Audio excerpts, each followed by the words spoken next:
Hello, and a very warm welcome to BBRC Britain and English. And thanks for joining me here today, and a warm welcome to all of you new viewers, any guests, or any of you who perhaps have returned after perhaps a few months away. Thanks for joining me here today.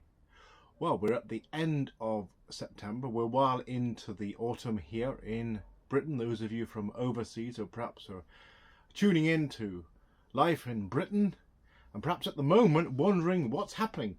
I've had a friend of mine from Brazil asking me what's happening in Britain. What's going on? What's happening? The Americans have questioned it on an international stage with politics and perhaps human rights and freedom of speech, or seem to be threatened and perhaps curtailed in some way. Well, hopefully it's not going to happen for much longer with the amount of public outrage. You might have realised we've had quite a few protests over the last few months for various causes, and actually a debate about the Union Jack, the Union flag, our national flag, and where it should be used. Why don't we show it more often? We see a lot of other flags here of various causes and countries in the world and other political beliefs. Well, some people are asking now, what's wrong with wearing a Union Jack dress? What's wrong with putting a flag up outside your house?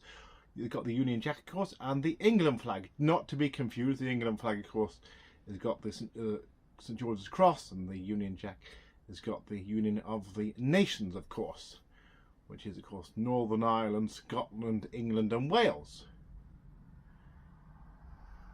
But what does it mean to be English? Well, there's a lot of debates about that that's been going on for years.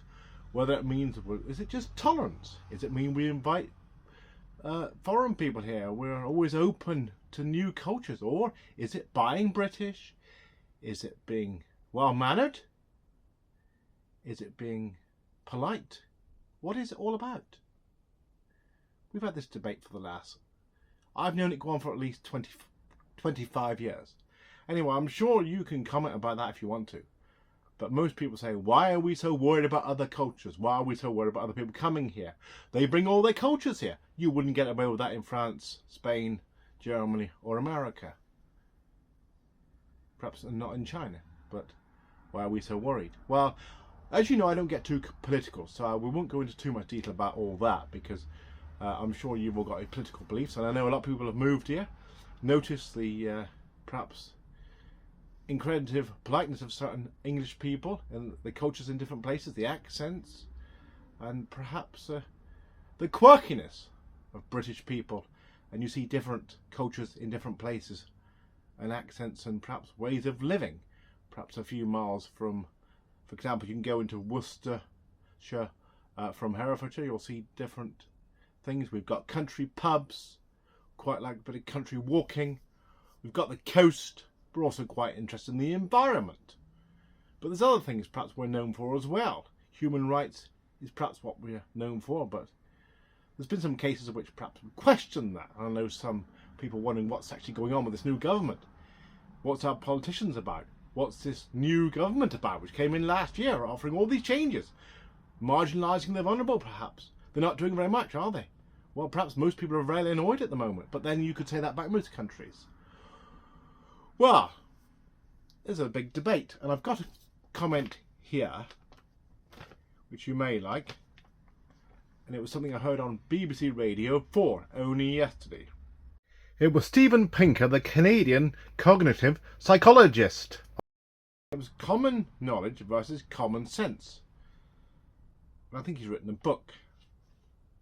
And what's the difference in those two? Common knowledge versus common sense. Well, it's knowing something as opposed to knowing that somebody else knows something. Interesting.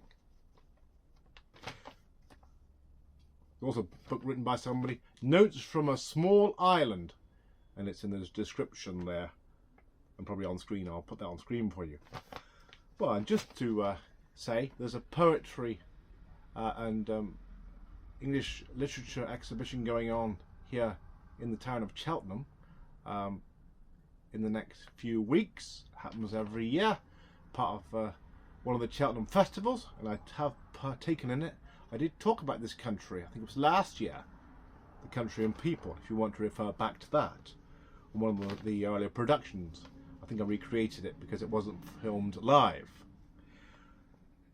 Well, just moving on now to a few words you might not have heard before. I know people say, oh, they've not heard of that word. I've spoken to some people from China, some from Hong Kong, Filipinos in the last month or so, and also perhaps a few others. As I say, I had a friend from Brazil sent me a rather blunt text about what's going on in England, what's going on in the United Kingdom.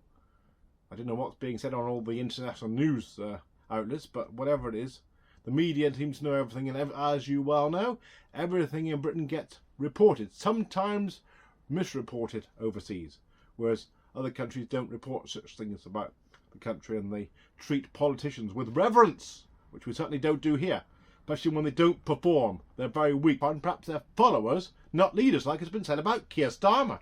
He's even been accused of being two-tier Keir, the way he treats people. Perhaps he's treating his own voters very differently to perhaps the opposition, or the perceived opposition party's voters. Well, there we are. It's all very wrong, of course. Anyway, that's an opinion. That's what's been talked about. There's been a lot in the media about perhaps insignificant or perhaps unsatisfactory, unpatriotic politicians, and perhaps certainly the latest incumbents have been mentioned quite a lot with Labour. They're not popular. But then again, most politicians aren't very popular. But of course, there's been a lot of saying it's the worst party, the worst Prime Minister we've had ever. So they're getting a big backlash here. Anyway, on to some words. Febrile. Febrile. Acrimonious. Acrimonious.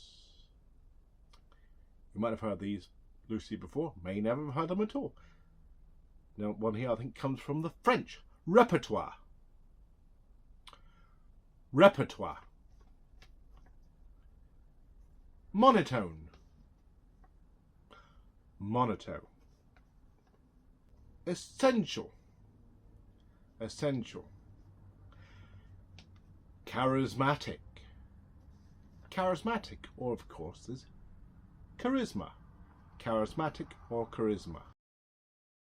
Well, thanks for joining me here today. It's the end, as I say, the end of September. Lovely day here, I must say. A bit cooler, although it was quite cool the beginning of September. We're expecting to get a bit colder through the autumn, coming into October. But of course, we don't mind any form of weather here. You'll still see some people wearing t-shirts here. As I say, nice blue sky today. We've had a really nice summer. We had a reasonably nice spring as well. Thanks very much for joining me here today. Anybody who's new, do return. If you want to suggest any particular themes of interest, I'd greatly appreciate it. And what you're thinking of some of the productions so far. Thank you very much. God bless you. And speak to you again soon. This has been BBRC, Britain and English.